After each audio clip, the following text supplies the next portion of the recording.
Wala lang Pero ano, ano, laban lang, wala hindi ba kaming personal. nababawasan ba yung pagka-ano dun, nababawasan ba yung pagka-motivated or parehas lang o ano, papaano yun? Yes ho, kasi gano'n talaga sir, pero atleta ho kami, Oo. ano lang ho, wala pong personalan, gano'n lang ho. Walang personalan, trabaho lang? Opo, trabaho lang ho. Oo, nanakaut kita gano'n, gano'n talaga, eh. Ano, kanina sinabi mo pero, na gusto mong sumikat, gusto mong magkaroon ng, kumalaban ng may pangalan.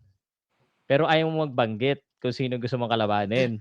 Oo nga sir, Ang wala tanong pang ko predisyon. sa'yo ang tanong ko sa'yo, sino ba sa tingin mo ngayon, not in proper order, kahit ano, sabihin mo lang kung sino sa tingin mo ang pinakamagagaling na super bantamweight ngayon dito sa Pilipinas?